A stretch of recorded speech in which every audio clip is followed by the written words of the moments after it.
오늘이 고차원 10차죠? 5월 12일. 녹음에 동의하십니까, 상영님? 네, 네, 정현님 동의하십니까?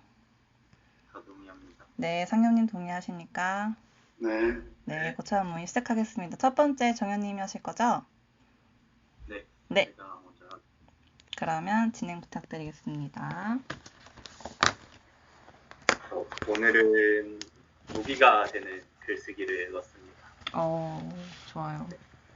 최근에 이제 글쓰기에 조금 힘을 줘야겠다라고 생각해서 무기를 글쓰기가 필요하다라고 생각했는데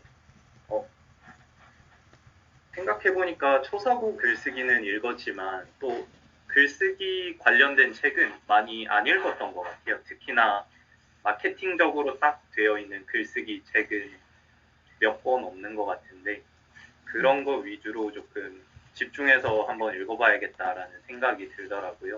네. 그래서 서점에 갔더니 마침 또 이 책이 있었고 요새 조금 잘 나가나 봐요. 근데 굉장히 잘 써져 있어요. 실제로 이 저자도 그 와디즈에다가 이제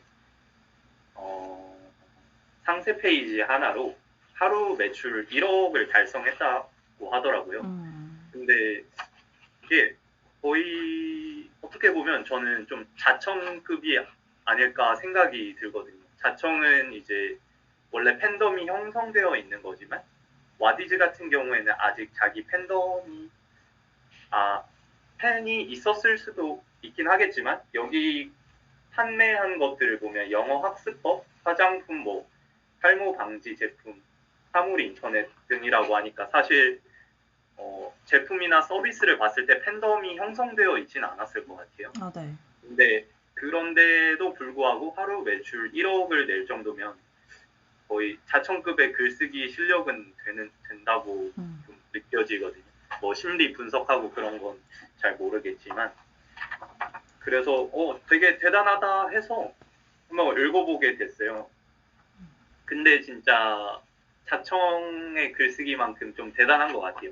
이 책을 다 읽진 않았지만 좀 좋았던 문장들을 뽑아보면 글이 가장 효율적인 판매 수단이다 라고 얘기를 했는데 사실 글이 가장 기본이 되는 가장 효율적인 거는 사실 모르겠고 가장 기본이 되는 판매 수단이라고 생각을 하고 있었는데 여기서 저자가 말하는 건 글을 한번 써놓으면 그것들을 계속 복사 붙여넣기 해서 판매를 할 수 있으니까 사실 글만큼 효율적인 게 없다고 하더라고요. 여기서 비교하는 게 방문 판매를 비교를 하는데 방문 판매 같은 경우에는 이제 내가 직접 찾아가고 고객을 한 명씩 다 설득을 해야 하잖아요. 근데 이제 그럴 필요가 없으니까 글을 하나 써두면 효율적이게 쓸 수 있다라는 얘기를 하더라고요. 근데 저도 이거를 최근에 느낀 게 이제 메일을 보낼 때 그 설득을 하는 글을 하나 블로그에다가 작성해두고 거기에 메일에다가 그 블로그 링크를 걸어놓으면 조금 더 효과적일 것 같다는 생각이 들더라고요. 그래서 내일부터 조금 그렇게 진행을 한번 해봐야겠다라는 생각이 들었고 이게 사실 블로그를 처음 시작하면 이제 유입을 만들어내기가 좀 어려운 것 같아요.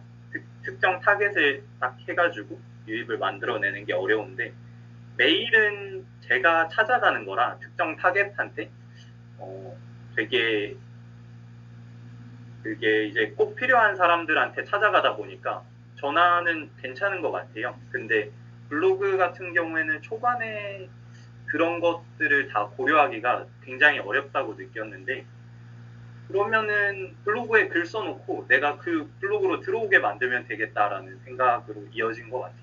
그러면 좀 더 효율적이지 않을까. 어쨌든 상세 페이지 근데 그 메일에다가 상세 페이지를 연결해도 되고 아니면은 블로그 글을 연결해도 되는데 그거는 각자 이렇게 맞춰서 하면 좀 도움이 될 것 같다라는 생각이 들었습니다. 그 다음에는 디테일은 별 의미가 없다고 생각합니다 이 부분도 좀 와닿았던 게 이제 저자가 여기서 말하는 디테일은 그냥 큰 틀만 지키면 아주 사소한 그런 뭐 단어라던가 그런 자청은 오탈자라고 말을 하잖아요. 네. 뭐 이제 오탈자 그거 신경 쓰지 말고 그냥 써라 이런 얘기를 하는데 그런 거랑 좀 비슷한 얘기. 여기서 사례로 든 거는 다이어트인데 뭐 MCT 오일을 방탄커피에서 MCT 오일을 몇 방울을 떨어뜨려야 효과가 더 좋고 막 그런 거 사실 다 필요 없다. 그냥 다이어트에서 가장 기본적인 원칙은 벌 먹고 운동 많이 하는 거다. 그것만 지키면은 된다. 실제로 헬스장을 가면 몸 좋은 사람들은 그런 기본적인 가장 큰 틀의 원칙을 다 지키고 헬스장에서 매일 꾸준하게 운동을 하고 있으니까 몸이 좋은 거다 라고 말을 해서 그런 큰 틀? 그런 큰 틀의 것들만 잘 지키면 되겠다. 매일매일 사실 제가 이것도 되게 좋았던 게 이번에 유미님이랑 벌금 내기 하면서 100일 동안 글쓰기를 했는데 그래서 매일 꾸준하게 올리고 있어요. 글 진짜 뭐 되게 말도 안 되는 맨날 올리고 있는데 사실 그걸 올린 것만 해도 글쓰기 습관이 잡히고 그쵸. 또 그걸 통해서 이번에 자청 그 독서 모임에도 10명밖에 안 가는데 거기에도 당첨이 됐어요. 네. 네. 뭔가 좀 결국에는 큰 틀을 꾸준히 할 수 있는 거 그런 게 되게 중요하다라고 느꼈던 것 같아요. 네. 그리고 다음 문장은 한 가지 서비스나 제품에 만족해서 계속 연장하고 마케팅 문장은 이제 제 사돈의 8촌까지 소개해주는 편이 빠르고 확실한 신규 고객 유치 방법입니다. 라고 말하는데 이게 제가 마케팅 책을 계속 읽어봐도 결국에는 이게 핵심 같더라고요. 그러니까 제품을 한 번 파는 게 아니라 내 제품을 한 번 산 사람한테 다시 팔 수 있도록 그 서비스를 계속 개선해 나가고 업그레이드 시키는 것. 그게 더 중요한 것 같아요. 그러면은 어차피 그걸 통해서 소개를 해주고 다시 그 소개된 사람이 또 다른 사람을 소개해주고 그게 가장 빠른 방법 같아요. 왜냐하면 신규 고객을 얻는데 굉장히 큰 비용이 들어가는 것 같아요. 제가 느끼기에. 근데 그 신규 고객을 유치하는 것보다는 기존 고객들을 잘 관리하는 게 더 좋을 수 있다. 뭐 물론 초기 사업자한테는 좀 신규 고객을 빠르게 모집하는 게 중요하겠지만 어느 정도 모집되고 난 이후에는 무조건 그냥 제 서비스를 다시 재판매하거나 업셀링하거나 할 방법들을 강구를 해야 하는 게 제일 좋은 것 같아요. 그리고 글쓰기에 전두엽 활용하기라는 문장이 있었는데 이 부분은 이제 한 가지 내가 글 제목을 정하면 그것과 관련된 여기에서 가장 좋았던 문장이 글쓰기에 전두엽 활용하기보다 제가 정말 와닿았던 문장이 있는데 그 농구에 코비 브라이언트라는 좀 전설적인 농구 선수가 있어요. 근데 이제 그 코비 브라이언트가 했던 명언을 여기다가 하나 적어놨는데 인생에서 하고 싶은 일이 무엇인지 알게 되면 세상은 기본적으로 여러분의 도서관이 됩니다. 그러니까 내가 자청의 역행자에서 정체성을 정하라는 말이랑 비슷한 것 같아요. 자청의 역행자를 보면 나 이번에 베스트셀러 작가가 될 거야 라고 정하면 세상에 내가 베스트셀러 작가가 될 수 있는 것들을 계속 그 시선으로 베스트셀러 작가의 시선으로 쳐다보게 되고 그런 재료들을 계속 수집하게 된다 라고 해서 이제 글쓰기에 전두엽 활용하기라는 말을 사용한 거예요. 그래서 그 코비 브라이언트 문장을 계속 나머지를 읽어드리면 모든 것을 그러한 관점에서 바라볼 수 있으므로 모든 것이 학습 자산이 됩니다. 라고 말을 해요. 그래서 내 정체성을 정하고 글쓰기 제목이 이거는 글쓰기 제목이 될 수도 있고 아니면 정체성을 정하는 것도 될 수가 있는 것 같아요. 내가 글쓰기 제목을 하나 정해놨으면 거기에 맞는 메모들을 꾸준하게 수집하고 메모들을 하면 좀 도움이 되겠다라는 생각을 하게 됐습니다.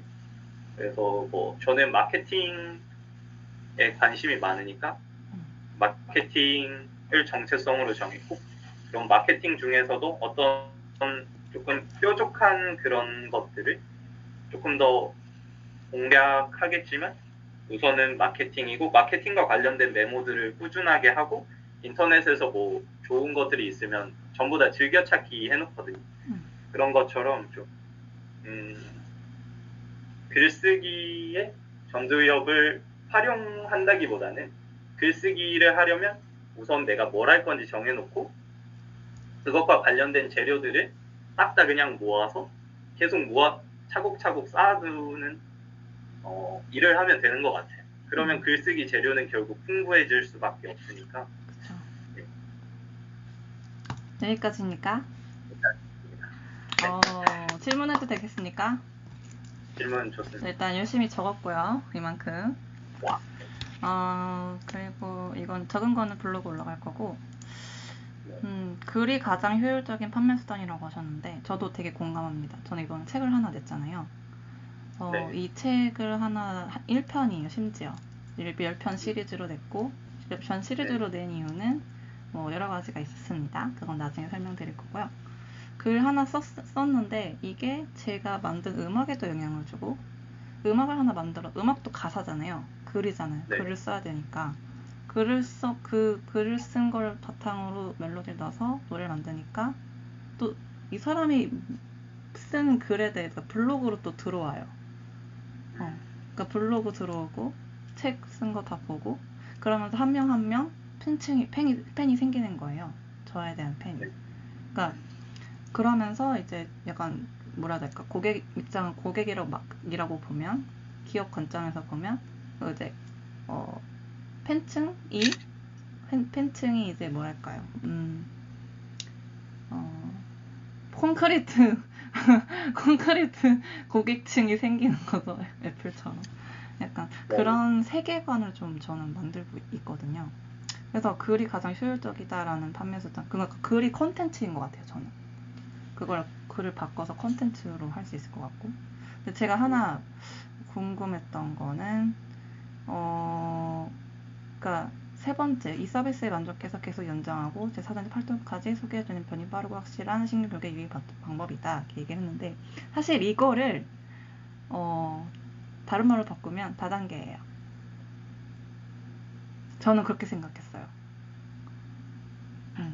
다단계식이 아닌가? 그 생각이 좀. 그러니까 제가 요새 다단계 영업을 공부하고 있어서 세상 모든 게 다단계로 보여. 저건 다단계인가? 새로운 다단계 방식이 더 좋은 다단계 방식이 뭘까?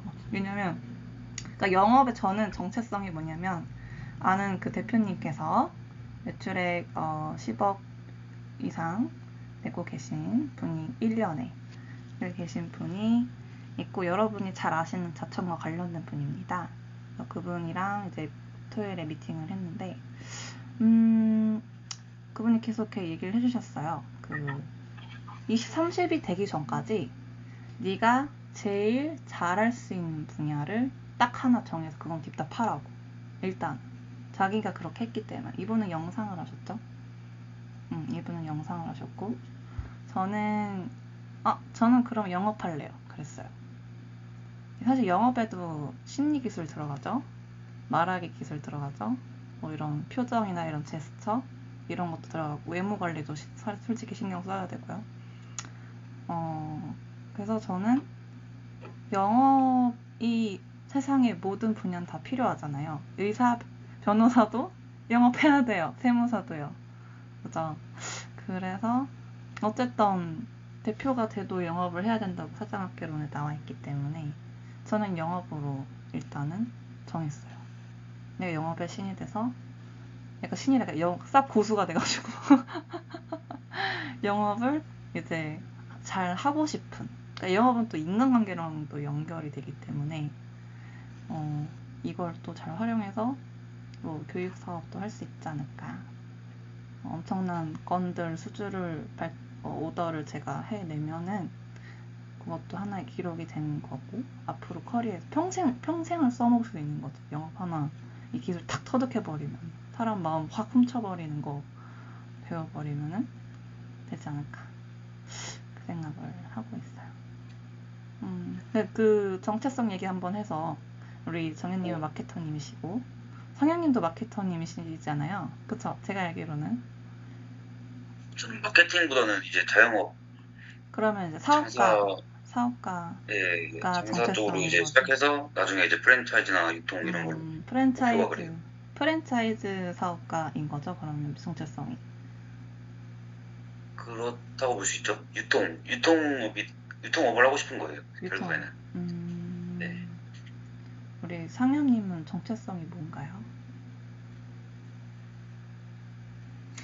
전공이 혹시 어떻게? 발음 확실하게 해줘야 돼요. 발음. 그러네. 그 윤상엽님께서는 네. 전공이 혹시 어떻게 되시나요? 아까부터 자꾸 헷갈려가지고. 네. 전공이요? 네. 전공은 그 학교에서는 쥐약을 전공했고. 네. 네. 근데 뭐 정체성은 아직 잘 모르겠어요. 제가 알기로는 찾아가는 중이다. 제가 알기로는 간평사도 준비하신 걸로 알고 있는데, 그쵸? 당장은 아니고. 네. 일단은 이제 그거는 조금 뒤에 이제 한번 생각을 해보려고. 지금은 좀 다른 걸 생각하고 있으니까. 지금은 전문직. 그게 안 된다면 이제 네, 지금은 변호사 준비하고 계시고, 네. 로스쿨. 네, 그렇죠. 네. 근데 정체성이란 게, 저는 과정이 좀 필요하다고 보아요. 그러니까 저는 솔직히 말하면 저 정체성 엄청 많잖아요. 가수도 있지, 작가도 있지, 기업가도 있고, 뭐 영업도 있고 너무 많으니까 지금 정체성 모델도 하나 추가를 하려고 준비 중이거든요. 하여간 그래서 우리 정현님 제가 한번 정리 좀 해봤고요. 그 다음 발표는 이상혁님께서 하실까요? 네. 저 먼저 해도 될까요? 혹시. 이거 스터디룸인데. 네. 네, 스터디룸인데 이거 한 9시 40분에 이거 비워줘야 되거든요. 그러면은 상엽님 먼저 하시고. 네, 제가 먼저 하는 게 나을 것 같아요. 알겠습니다. 네네. 저는 2주 전에 그 부자의 그릇이라는 책을 읽었거든요. 네. 혹시 뭐 다 아실지도 모르겠는데 이거 제가 자청이 쓴 역행자 거기서 뭐 돈을 많이 벌고 싶으면은 제일 먼저 읽어야 될 책이 부자의 그릇이다. 예. 그런 말을 제가 봤었어가지고 네. 그래서 제가 부자의 그릇이라는 책을 읽게 됐었는데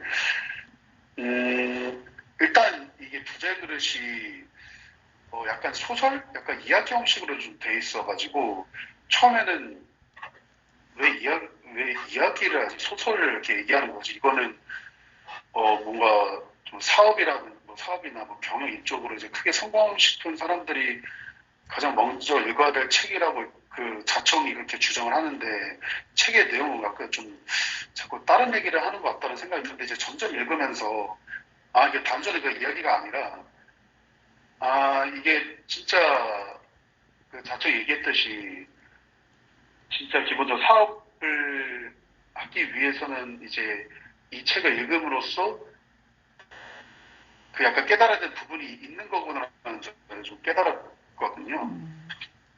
저 2주 전에 읽어서 정확하게 이제 기억이 제대로 나지는 않는데. 네.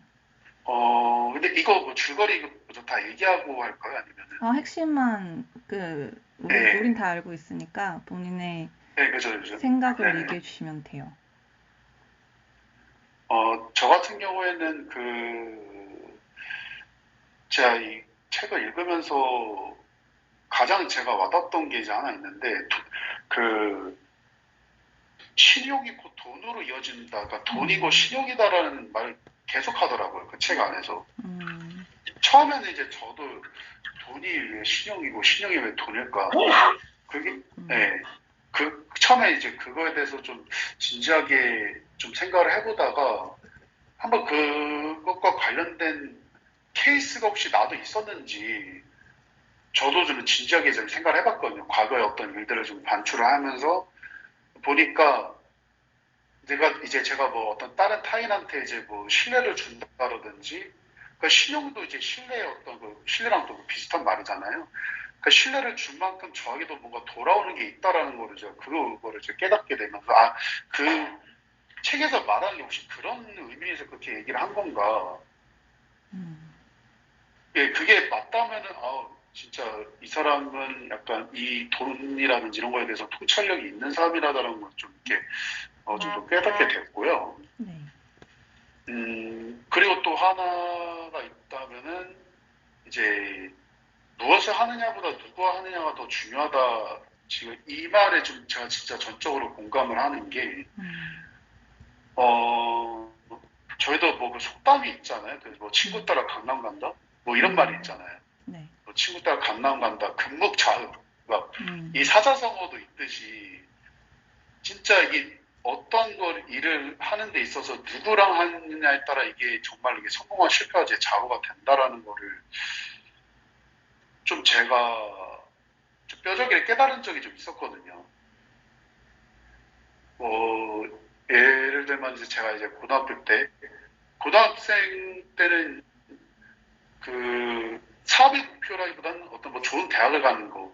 그게 솔직히 그 저희 목표잖아요. 일단 우리나라 사회에서는. 근데 저도 이제 친구 한 명을 잘못 만나가지고 이제 그 대학교라는 그런 뭐 좋은 대학교는 솔직히 제가 이렇게 가지는 못했지만은 그래서 제가 무엇을 하느냐보다 누구 하느냐가 더 중요하다는 그 묶어보면서 이거는 진짜 저도 충분히 좀 많은 공감이 되었었습니다.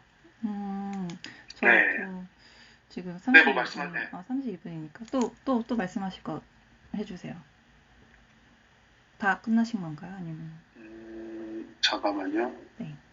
시간이 없으시니까. 잠깐만요. 네, 잠깐만요. 지금 제가 메모해놓은 거를 좀 찾고 있어가지고.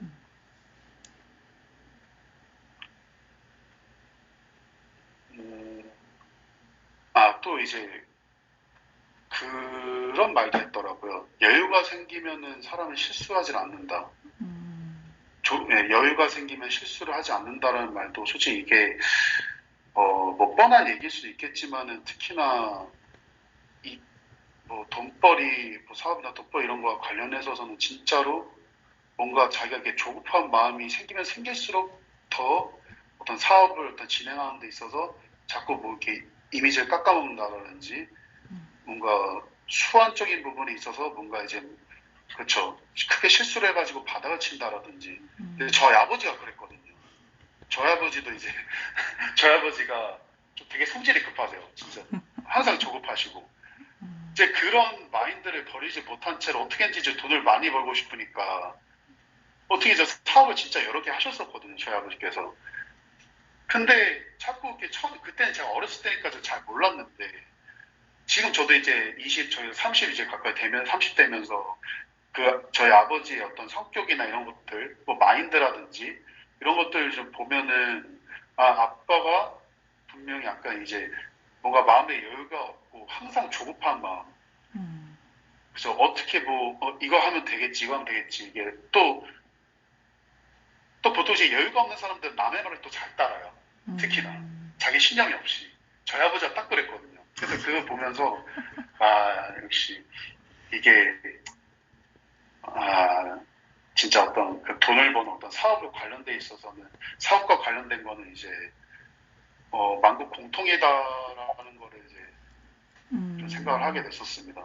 좀 공감 가는 부분은 좀 위주로 제가 이제 설명을 한 거예요 지금. 네. 근데 이제 저희는 우리가 자천 글쓰기에서 배웠듯이 앞에서는 부정적인 얘기였어도 마지막에 긍정 전환을 해야 뇌에 좋은 영향을 주잖아요. 그렇죠. 긍정 전환을 한번 그렇죠. 제가 해보려고 합니다. 일단은 이제 긍정적인 그렇죠. 지금은 이제 부정적인 사례 언급했는데 근데 이 책을 통해서 제가 어떤 긍정적인 부분을 뭐 가져갈 수 있겠냐라고 하면은 네. 지금 당장 솔직히 없는 지금은 잘 모르겠어요. 자, 그렇기 때문에 이렇게 네. 끝나면 부정이기 때문에 제가 긍정으로 네. 바꾸겠습니다. 네, 일단은 지금은 모르겠습니다. 네, 일단은 가장 일단은 최근에 읽은 게 이 네. 책이다 보니까 네. 이거에 대해서 제가 그래도 뭐 깨달은 바 네. 아니면 뭐 그런 것도 있잖아요. 타산지석이라는 것도 있으니까. 타산지석. 그죠. 아빠처럼 되진 않겠다. 하지만 이제 부모님, 저희 아빠도 사업을 네. 여러 번 하시고 사기도 많이 당하시고 망하셨어요. 여러 네. 번. 빚도 몇십억 지시고. 하지만 아빠를 원망하진 않고 아빠를 존경해요. 그리고 아빠가 20대 때 26살에 그렇게 결혼하셔서 급하게 하셨던 이유도 알아요. 뭐든지 결과가 있으면 원인이 있기 때문에. 그래서 왜 그러셨는지에 대해서 저는 생각을 했고, 이해를 했고, 공감을 했고, 존경했어요. 그래서 아빠가 실패를 했지만, 실패한 사람도 경험치가 생기잖아요. 그죠? 우리가 사업해서 99%는 실패하잖아요. 맞잖아요. 99%는 실패한다고요. 그래서 그걸 알면서도 시도를 했단 말이에요.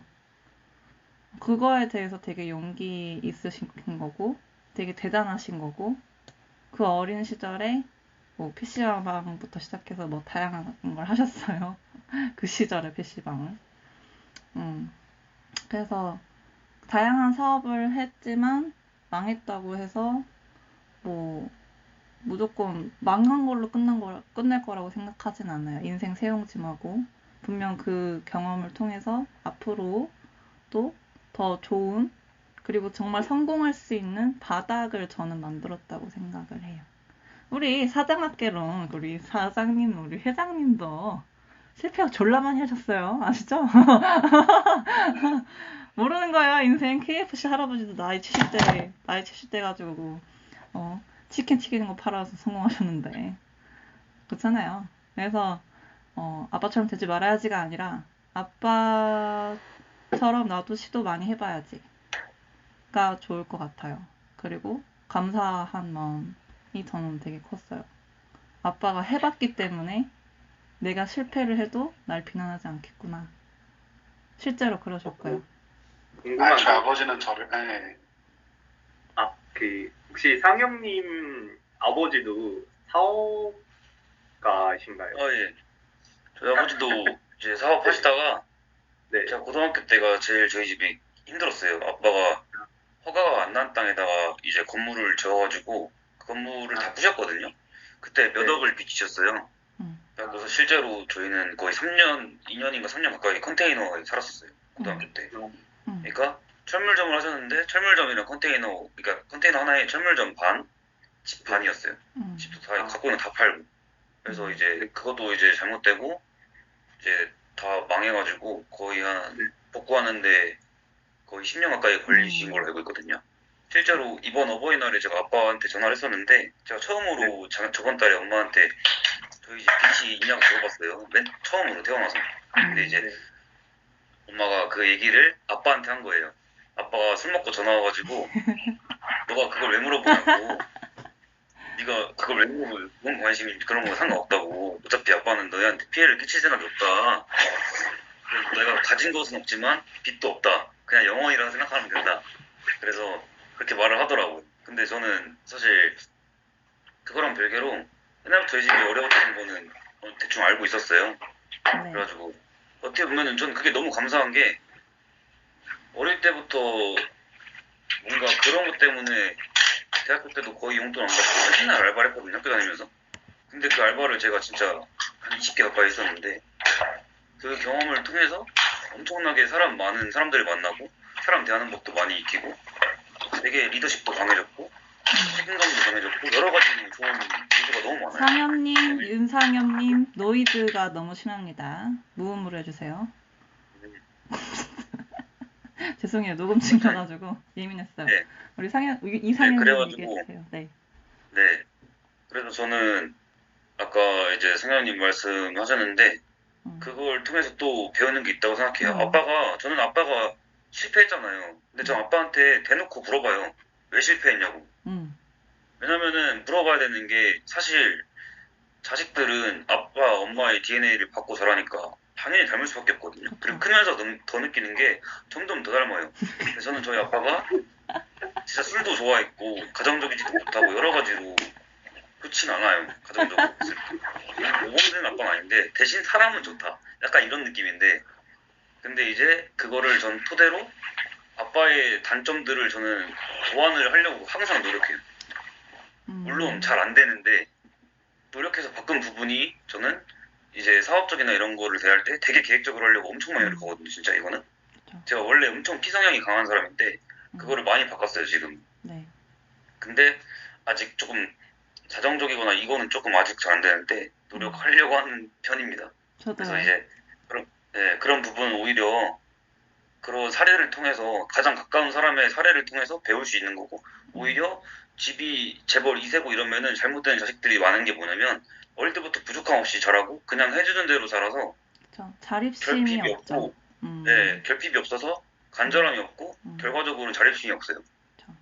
근데 이제 부족하게 자라면 오히려 그 사람이 단단해지고 이런 결과 이렇게 성장하는 경우가 많죠. 그래서 결과적으로 보면은 오히려 더 유리한 조건이다. 그렇죠. 네, 그래서 자수성가들도 70%가 대부분 그러니까 성공한 사람들도 거의 70%가 자수성가라는 통계가 있어요, 실제로. 그렇죠. 네.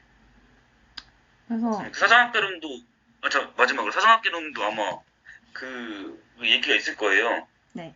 저도 그 작년에 읽었는데 네. 강자들의 세상이 평생 가지 않는다. 그러니까 약자들이 계속 치고 올라오는데 윤상현님 노이즈가 너무 심합니다. 어떻게 된 거죠?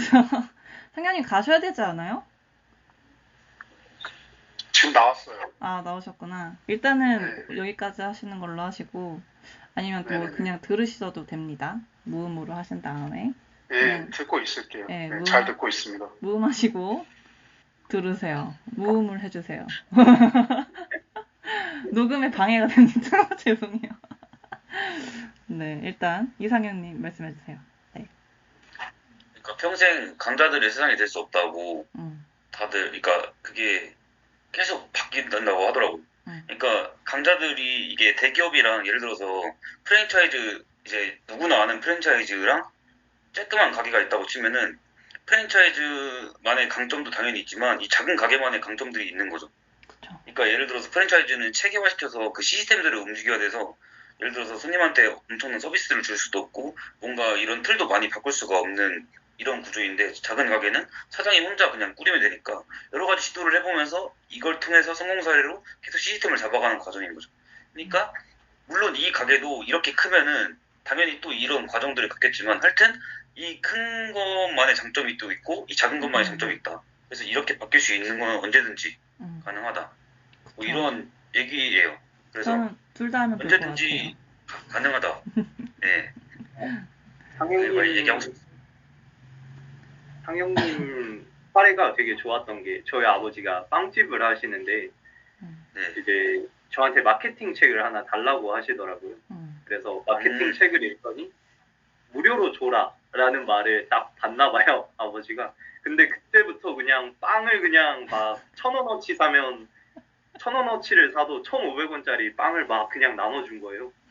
그러니까 최고. 그게 최고 마케팅. 네, 할 수 있잖아요. 작은 가게는. 그럼요. 근데 그랬더니 매출이 진짜 그냥 올라오는 거예요. 맞아요. 그런 것처럼 저희 아빠도 빵집 하셨어요. 어릴 때. 제빵 사셨어요. 아 근데 못 들었어요. 제빵사였어요. 우리 아빠도. 저 어렸을 때도. 아 맞아요. 그건 저번에 말씀해 주셔서 기억해요. 네. 다양한 거 하셨어요. 네. 컴퓨터 막 고치는 그런 것도 하셨고. 많이 하셨네. 아 되게 신기했던 게 여기 지금 모여 있는 분들이 부모님이 전부 다 사업가라는. 그니까요. 다 사업하셨었어. 이게 성향이 그런 거예요. 성향이. 진짜 그런 게 있나 봐요. 그런 거거든요. 그러니까요. 이게 다 사업가 스타일이야. 여기 우리 사장학개론 선생님도 사장을 해야 되는 사람들의 이유가 그 사장을 꼭 해야 되는 사람들에 대한 설명이 나와요. 왜 사장을? 유민님 바로 이어서 가시죠. 저 해도 될까요, 사장님? 네네. 우리 그럼 이상형님이 라스트, 이상형님이 장사의 신으로 마지막 클라이막스 해주시고요. 저는 중간에 꼽사리 하겠습니다. 백종원의 장사 이야기라는 책인데 사실 제가 책을 많이 읽기도 하지만 읽는 속도가 되게 느리거든요. 그렇죠. 상영님 먼저 하세요. 네.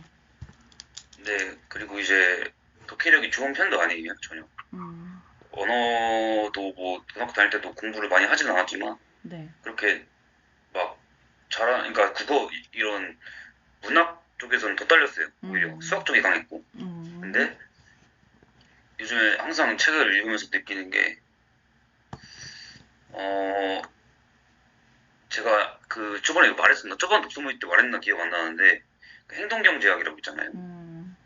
말했었나요 혹시? 행동경제학 러시 말씀하셨는데 그럼 간단하게 그냥 간단하게. 네, 하여튼 그 책을 읽었는데 이해가 안 가서 한 80페이지, 100페이지 정도 읽고 그만뒀어요. 그리고 이제 제가 가장 원하는 자영업에 관련된 책을 읽었거든요. 근데 훨씬 더 잘 읽히고 너무 좋은 거예요.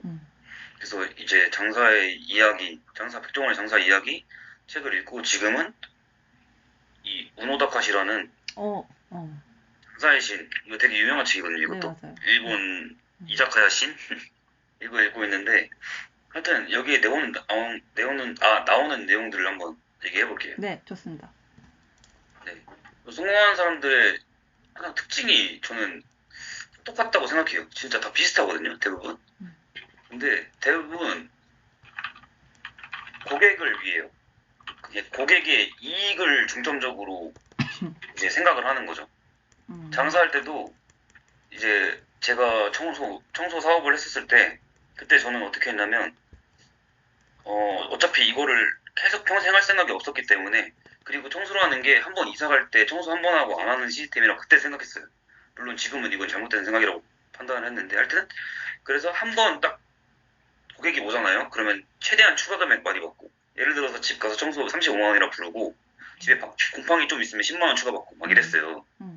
근데 그러다 보니까 마지막에 조금 손님이 좀 떨어지는 경향이 조금 있었거든요. 그러니까 이게 되게 안 좋은 거죠. 그러니까 아까 정현님이 말씀해 주신 것처럼 신규 고객을 유치하는 것보다 재방문을 이끄는 게 훨씬 더 효율적이에요. 그러니까 신규 고객을 유치하는 비용이 통상적으로 7배가 많이 든다는 통계가 있거든요, 실제로. 그런 것처럼 모든 사업이나 모든 장사, 모든 사업 이런 거에는 항상 재방문을 타겟으로 둬야 돼요. 제가 청소를 할 때도 35만 원에 들어갔으면 추가 금액을 받지 않고 오히려 마지막에 나올 때 화분을 집에 하나 놓고 오던가 입주를 축하드립니다 고객님 이런 식으로 하나를 하잖아요. 그러면은 그 고객이 그 집만 있는 게 아니잖아요. 그 고객이 그리고 그 주변에 사람들이 있잖아. 그럼 소문을 내주고 다른 손님을 데리고 온다는 거죠 저한테.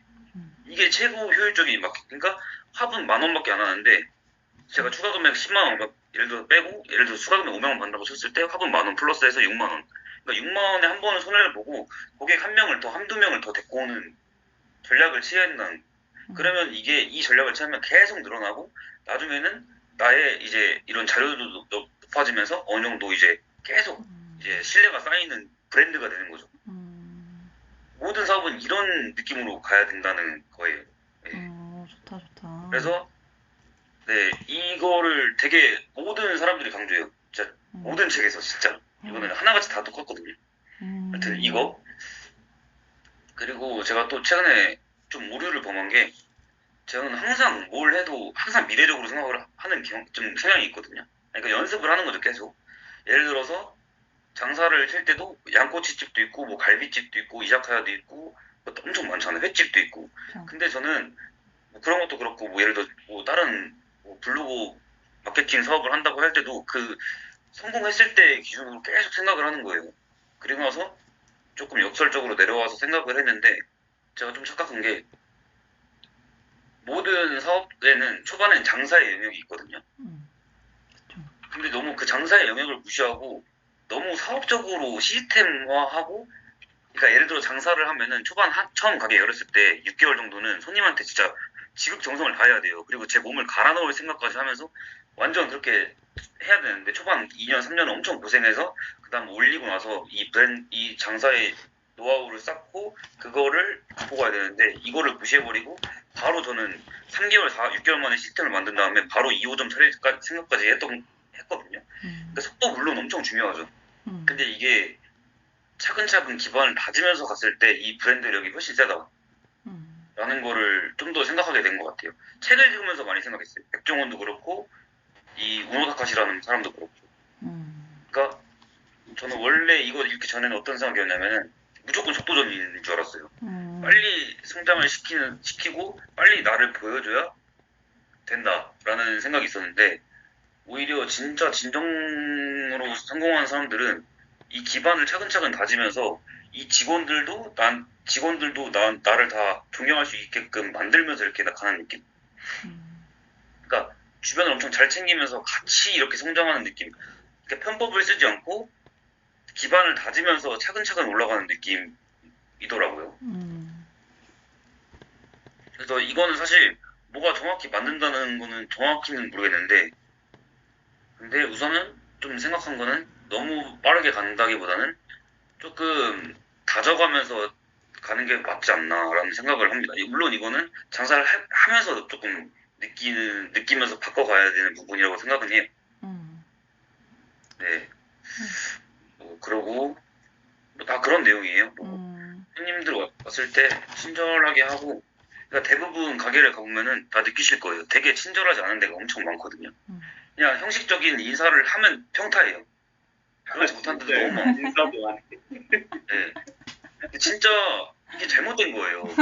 그래서 저는 엄청나게 기회라고 생각하는 게 내가 이 서비스 부분에서만 맛은 보통만 되면 돼요. 솔직히. 보통에서 좀 이상. 근데 그거 사실 그냥 요즘에 매뉴얼 다 나와 있고 상황 평준화 돼 있으니까 사실 갔다가 쓰기만 해도 그 정도 맛은 나요.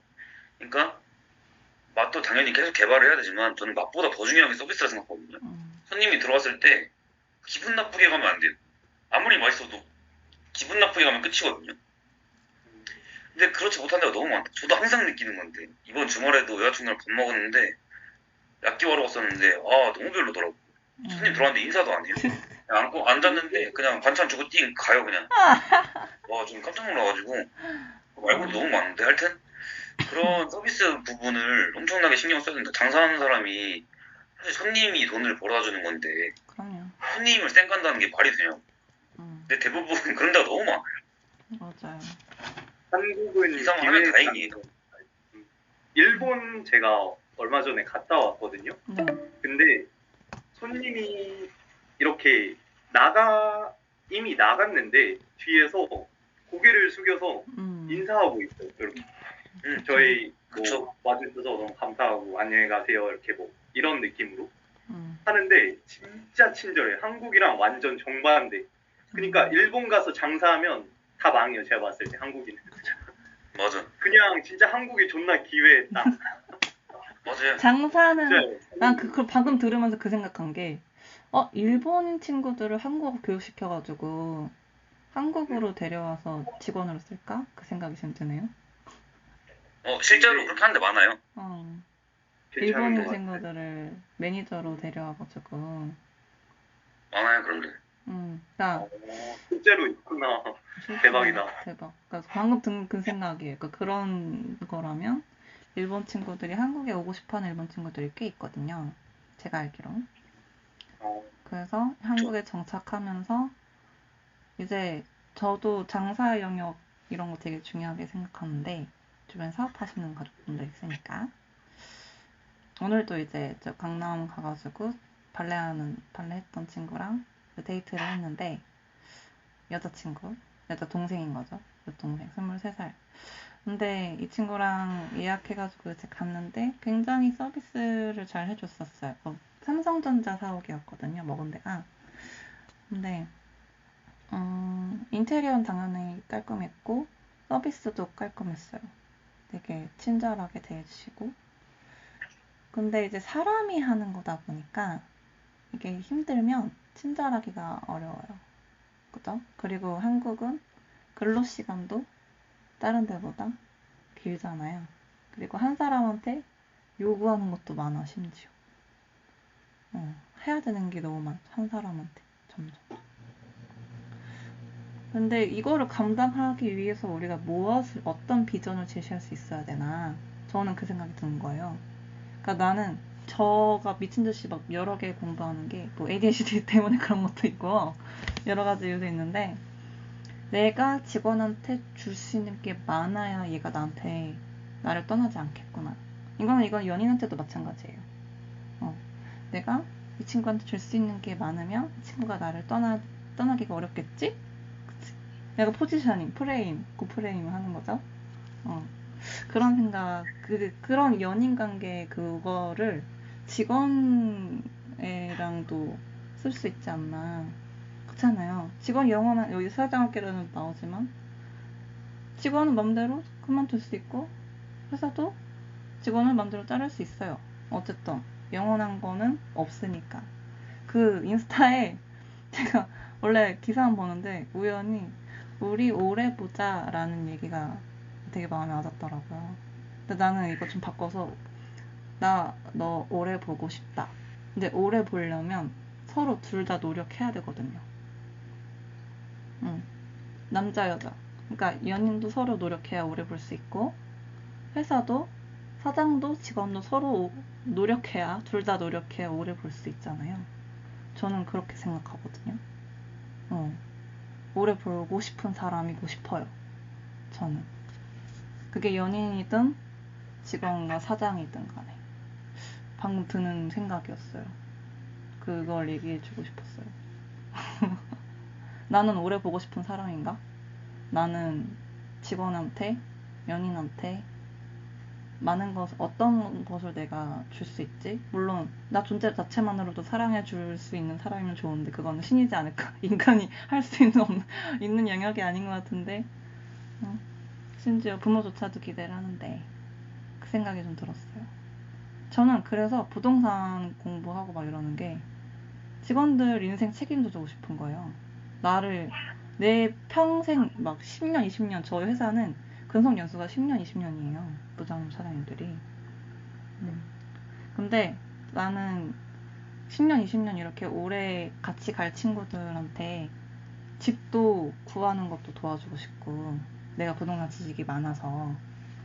집도 제가 부동산 기사 맨날 보내주잖아요. 기사 읽으시죠? 읽으셔야 돼요. 목돈 모아서 경매하셔야죠. 저도 할 거고. 그러니까 내가 아는 게 많고 내가 줄 수 있는 게 많고 그러면 옆에 계속 좋은 사람들이 오지 않을까요? 나한테 배우고자, 내한테 좋은 영향 받고 싶어서. 100억 버는 사람끼리 놀아요. 100억 버는 사람끼리. 10억 버는 사람끼리 놀고요. 그쵸?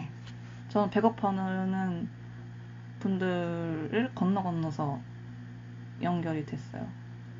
아는 언니랑 또 시원하게 요새 사업하시는 분들이 연결이 돼요. 정말 신기하게. 뭐 다 인연이 있겠죠? 그래서 나는 이분들한테 줄 수 있는 게 무엇인가? 난 지금 100억 벌지도 못하는데 100억 버는 분들한테 내가 어떤 인사이트를 줄 수 있나? 계속 그래서 이분들의 수준을 맞추려고, 이 회장님 수준 맞추려면 나는 이분 진짜 모든 분야를 다 아시는 거예요. 읽어볼수록. 전 모든 조금씩 봤으니까. 결국엔 다 연결돼 있구나. 그 생각이 좀 들었었어요. 그러니까 내가 줄 수 있는 게 뭔가에 대해서 계속 나의 가치에 대해서. 가치는 얻기가 힘든 걸수록 가치가 높잖아요. 그 생각이 좀 들었어요. 성장. 그때 진짜 좋은 것 같아요. 자기 문제 인식을 하시고 제 문제 해결을 하기 위해서. 제 문제 인식이, 이 상영님은 성격이 급하다. 성장과 속도료만 생각했는데 그것도 중요하지만 다른 놓치면 안 되는 부분, 장사의 영역, 서비스, 기반 다지고 차근차근 가는 그것도 놓치면은 안 된다. 둘 다 놓칠 두 마리 토끼를 잡아야 되는데 두 마리 토끼를 잡으려면 어떻게 해야 되는지에 대해서 저는 그냥 결국에 내 알을 더 성장시키는 방법밖에 없다고 생각이 들었어요. 맞아. 그쵸. 결국 내가 잘나야 되고 내가 잘 돼야 되고 내가 더 성장해야 되고 회계나 세무나 뭐 고객 관리라든지 내가 제일 잘나야 이제 사람 관리조차도 관리하는 것조차도 내 책임이라 하잖아요. 여기는 다 직원이 간두는 거 내 책임이다. 사업 망하는 거 사장 책임이다. 남 탓하지 말라 그러잖아요. 상황이 안 좋아서 경기가 안 좋아도 잘 되는 데 있고 다 경기가 안 좋은데 차린 것도 그것 자체도 내 책임인 거니까 그 얘기를 하시더라고요. 제 얘기 조금 해도 되나요? 그럼요. 듣겠습니다. 방금 경기 얘기랑 직원 얘기 나왔는데 네. 직원 얘기는 원래 제가 아까 하다 말아서 할라 했던 거고 네. 경기 얘기는 제가 읽었던 책에서 나오는 내용인데 되게 공감이 갔던 게 네. 오히려 불경기 때 창업을 하라고 말하거든요. 지금 제일 최근에 읽는 책 문호가카시의 책 이거? 네. 왜 불경기 때 창업을 하라고 하냐면 네. 불경기 때 창업을 하면은 손님들이 당연히 적을 수밖에 없잖아요. 상대적으로. 그쵸. 그럼 그 상황에서 어떻게든 손님을 데리고 오려고 제가 발버둥을 칠 거 아니에요. 네. 그러면 그 자체가 저의 실력이 된다는 거예요. 실력 만들기. 네, 그러니까 발상 자체가 다른 거죠. 그렇죠. 네, 그래서 오히려 불경기 때 창업을 해서 그 실패 경험을 통해서 나의 실력을 키우고 나의 단단해지는 그런 과정들을 거치라는 말을 해요. 빨리 실패하라는 거네요. 네, 빨리 그렇게 해서 오히려 그런 안 좋은 상권에 이 사람도 처음에 시작한 데가 되게 안 좋은 F급 상권에서 5평짜리에서 시작을 해요. 네.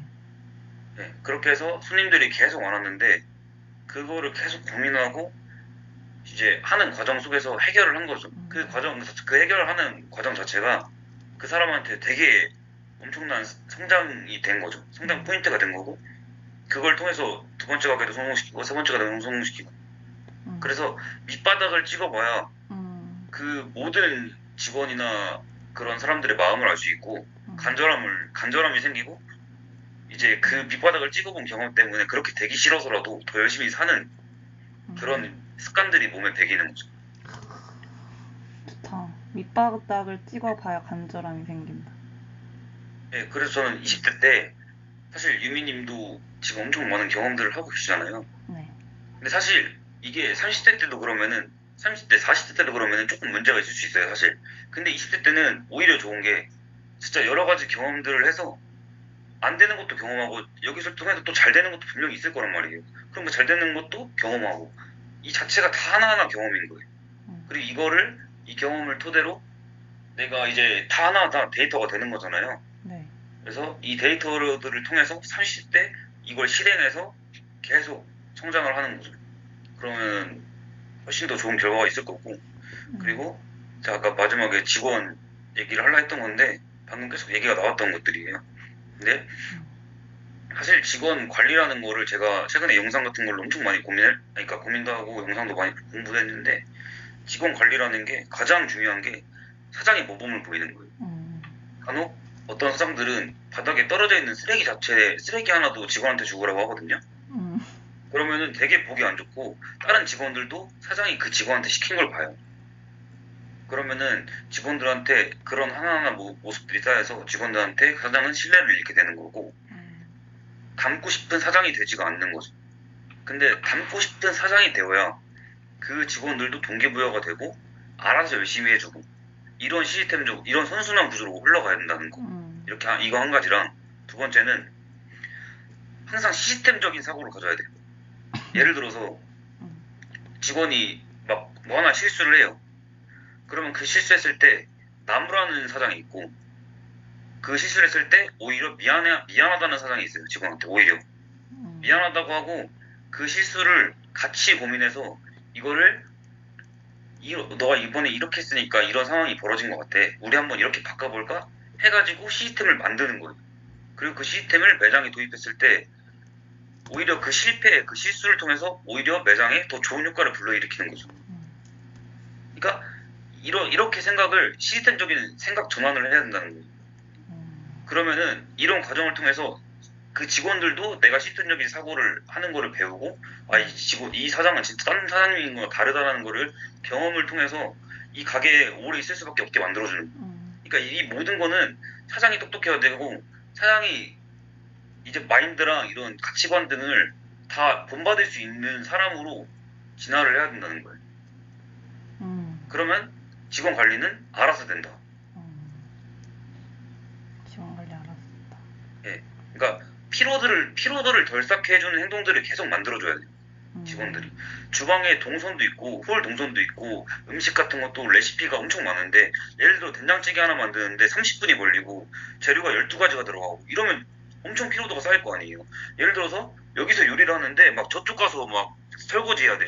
그러면 이거 설거지에다가 이렇게 해야 되고, 보통 가게 바쁘면 설거지 여기서 하고 바로 여기서 음식을 만들 수 있게 주방 구조를 짜야 돼요.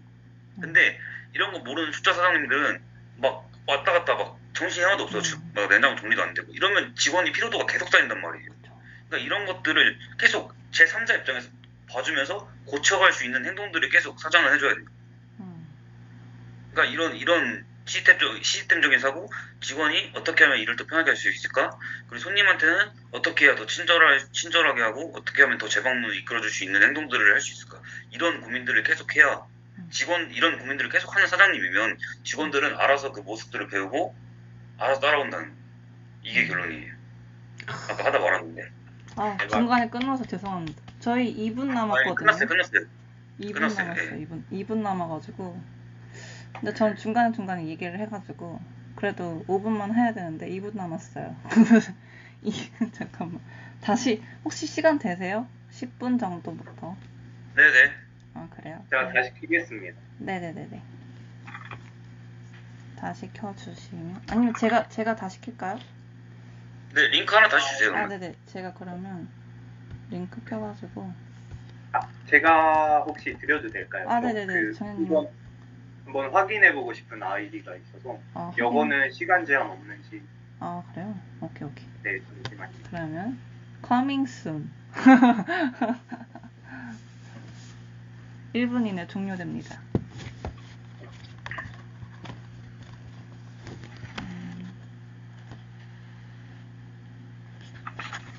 저는 요새 동업에 꽂혀가지고. 링크 새로 보내드렸습니다. 네, 들어오겠습니다. 빠이빠이.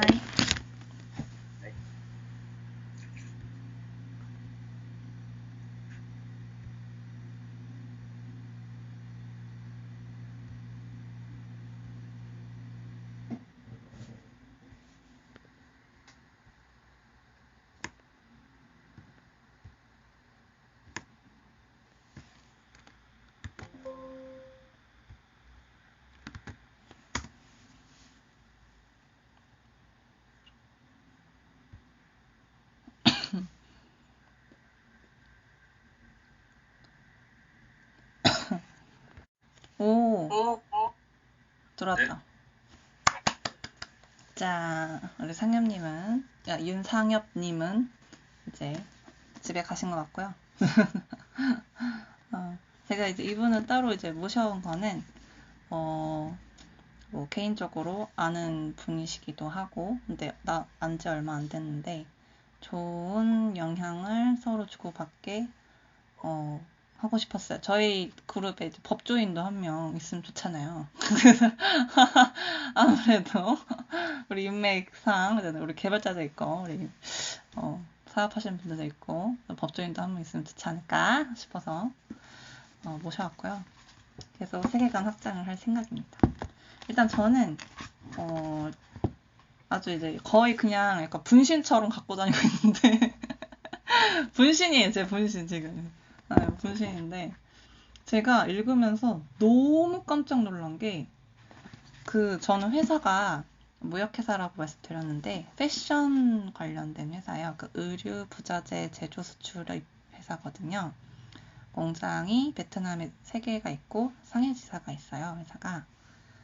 근데 실을 만드는 실도 만들고 다양한 종류의 실도 만들고 패드나 슬립 헤드나 그런 다양한 의류 부자재를 만들어요. 옷에 들어가는. 그리고 그 외에 뭐 다른 심재라든지, 그러니까 그 옷에 정말 다양한 게 많이 들어가거든요.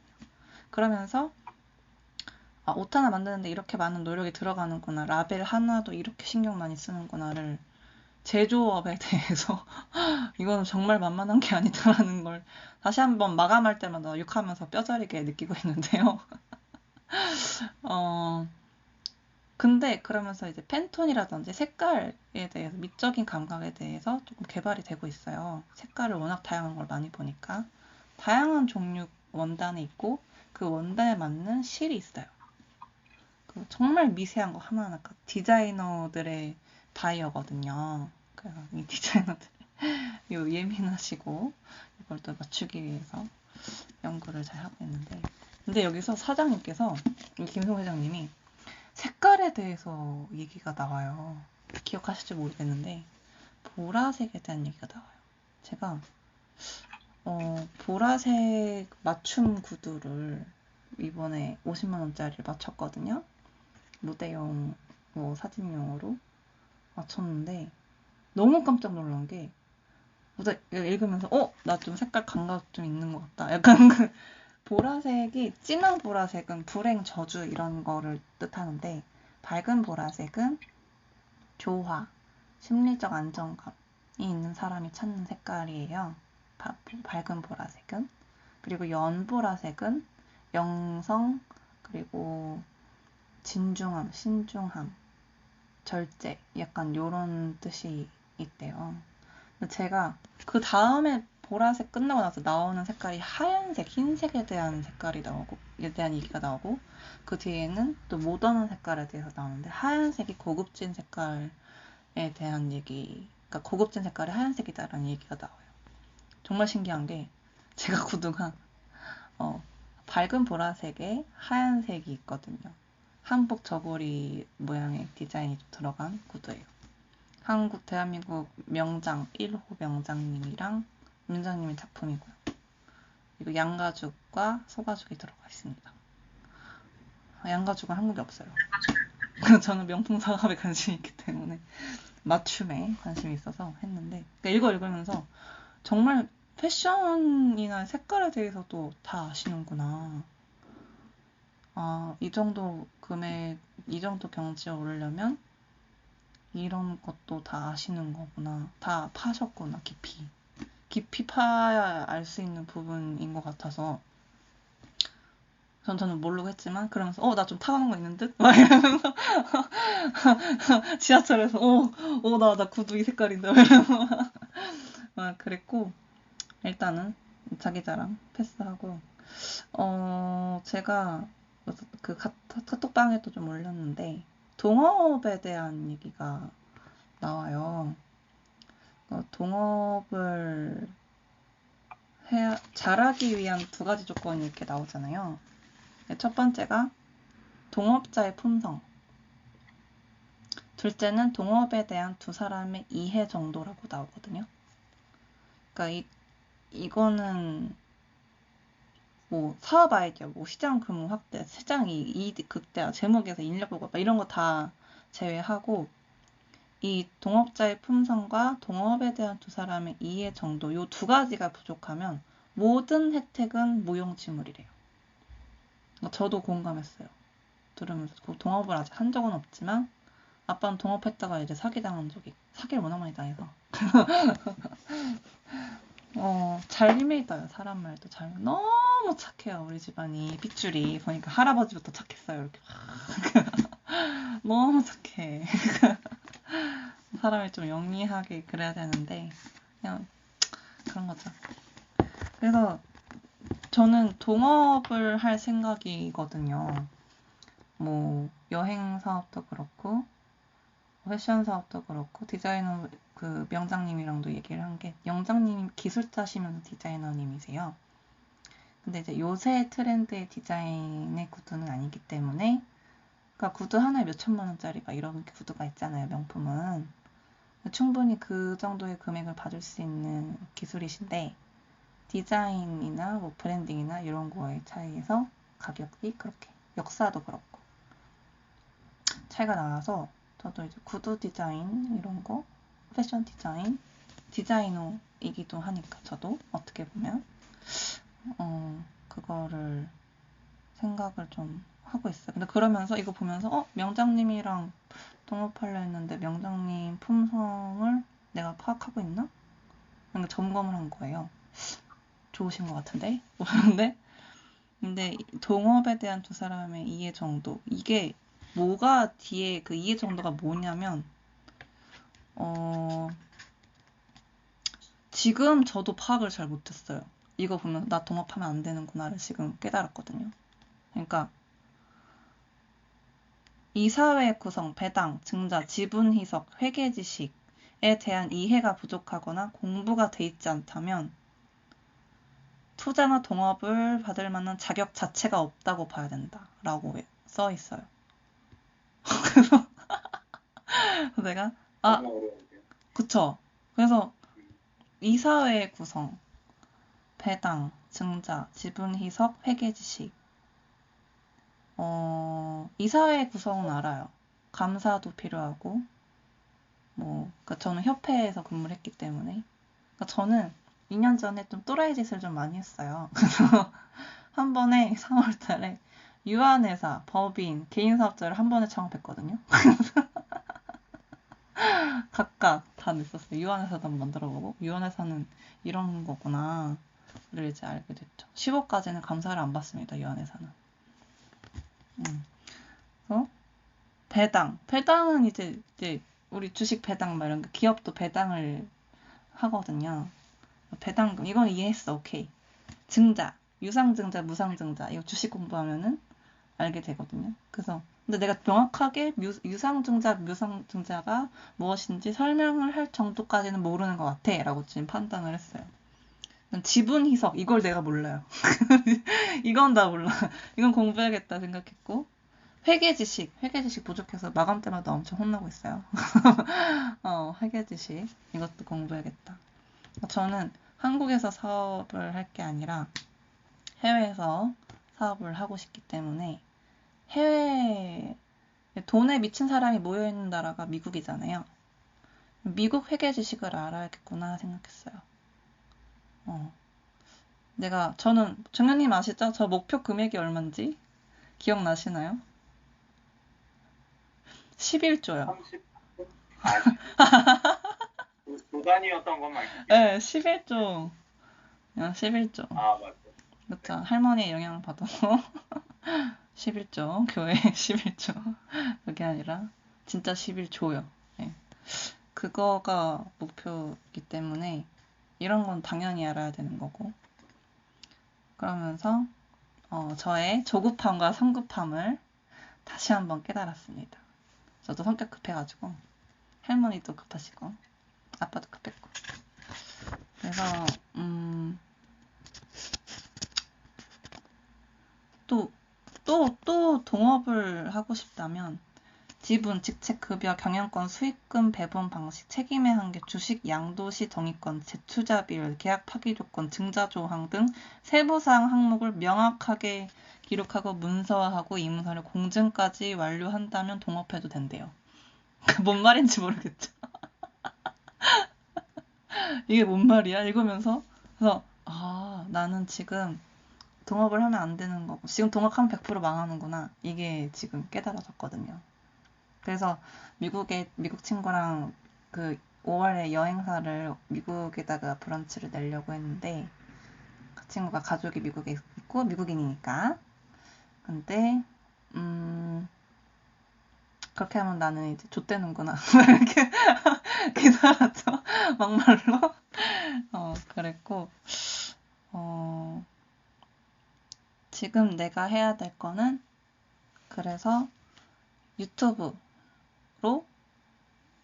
여행 관련된 뭔가를 좀 시도를 해봐야 되는데 그 전에 영어 독서 모임을 해야겠다라는 생각을 했어요. 이것 보고 나서. 그래서 제가 영어 독서 모임 지금 런칭하려고 인간관계로운 영어 책을 원어민들한테 읽히게 하고 있습니다. 이미 인증이 하나씩 오고 있고요. 영어 독서 모임은 조금 더 고부가 가치잖아요. 그래서 유료화 모임을 할 때도 좋을 것 같아서 아시죠? 제가 왜 영어 독서 모임 만드는지? 영어 공부하려고 영어 공부 강제로 하려고 만드는 거예요. 영어 공부 안 하니까는. 이런 거 안 하면. 그 생각이 들었고, 제가 회사 이름을 짓는 방법에 대해서도 나와 있는데, 이것만 하고 마칠게요. 제가 자유미라는 회사를 하나 안산에다가 냈잖아요. 정현님은 아시죠? 제가 자유미라고. 자유라는 걸 제가 좋아하는데, 거기에 또 유자, 유미, 제 이름이 있어서 자유미라고 냈고, 또 자유미가 칸트의 철학과 또 연결이 되어 있습니다. 근데 이걸로 저는 약간 브랜딩 같은 걸 좀 해보고 싶었거든요. 그러니까 예술 쪽으로 해보고 싶었고, 저는 예술 사업을 하고 싶어요. 그래서 그러려면 내가 박진영이 이제 양현석 님도 그렇고 본인 그 두 분들은 일단 본인이 아티스트셨잖아요. 어쨌든 내가 아티스트 분들이랑 얘기를 하려면 뭔가 내가 아티스트적인 걸 해놔야 되는구나. 가수랑 얘기를 하려면 내가 일단 앨범을 일단 내고 가수가 되든지, 작가들이랑 얘기를 하려면 책을 내서 작가가 되어야 된다고 생각을 먼저 돼야 된다고 생각을 했어요. 내가 모델 언니들이랑 친하게 지내고 싶고 관련된 사업을 하고 싶으면 내가 먼저 모델이 돼야 되는구나. 내가 먼저. 내가 사업가 분들이랑 얘기를 하고 싶으면 내가 먼저 사업가가 돼야 되고. 그러니까 사업자 등록증 그냥 하나 낸 건데, 그거 시도를 일단 한 거잖아요. 뭔가를 해야겠다고. 그러니까 하나씩 연결이 되더라고. 신기하게. 그냥 사업자 등록된 건데 신기했어요. 그냥 그 타이밍이란 게 좀 있는 것 같아요. 그러니까 조만간 사실 토요일에 만난 그 영상 강의를 제가 교육을 배우고 왔는데, 아트 필름 같은 그런 영상을 만드는 교육을 배우고 왔어요. 네, 여러분이 아시는 자청님의 친한 분입니다. 유튜디오라고, 유튜디오 대표님을 만나고 왔어요. 그분 윤태림. 네, 맞아요. 그래서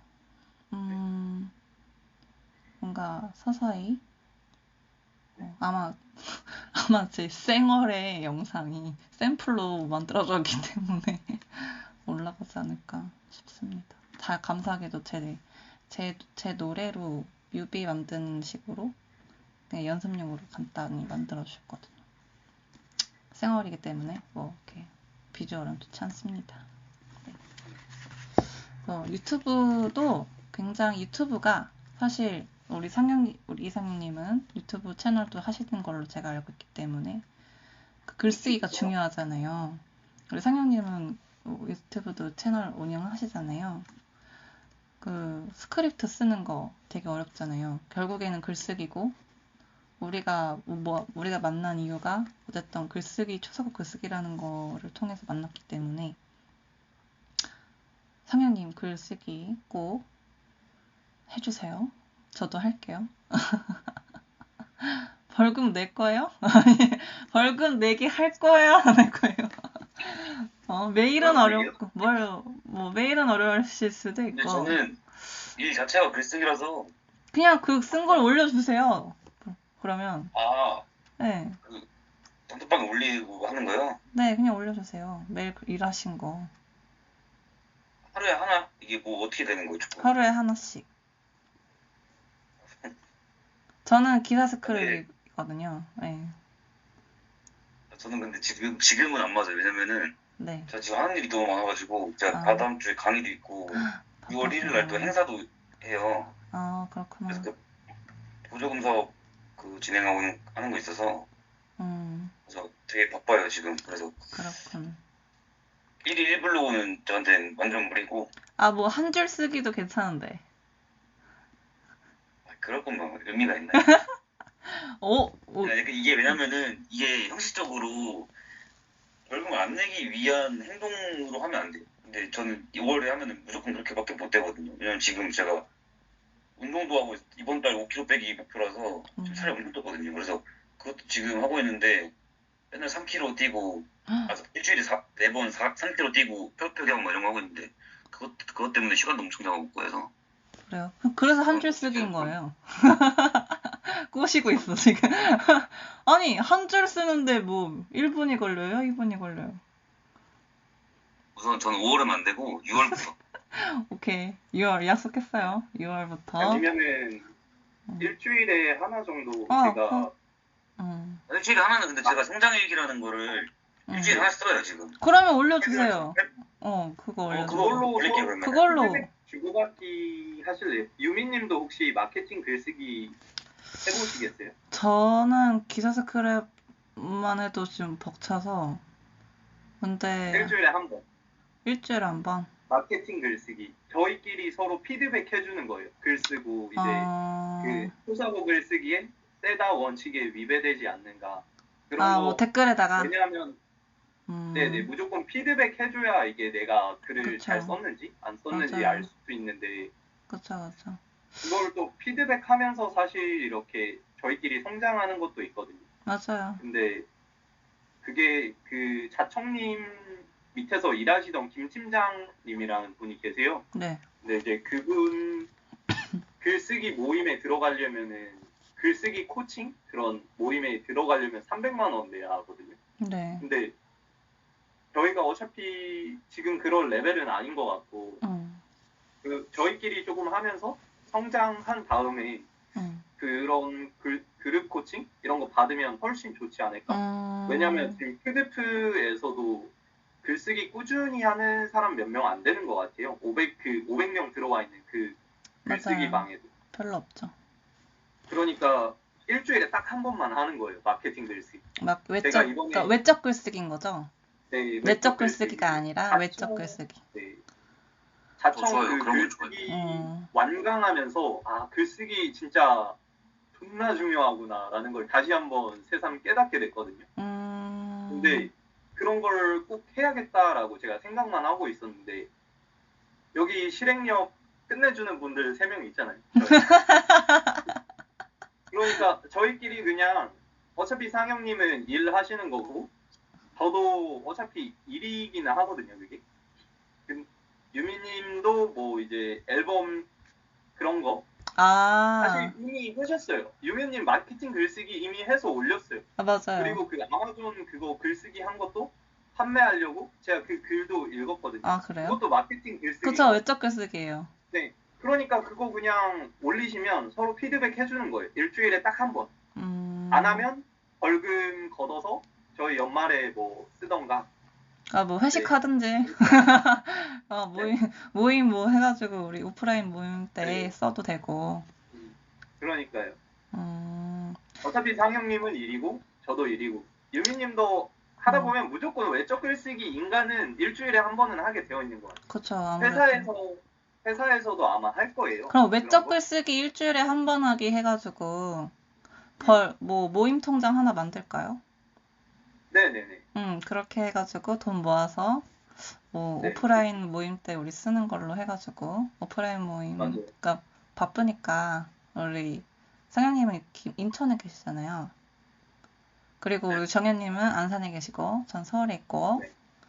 뭐 중간 지점이 어딘지 모르겠는데, 그러니까 안산이랑 서울 중간 지점은 사당, 이수 이 정도인 것 같고, 상현님은 사당 괜찮죠.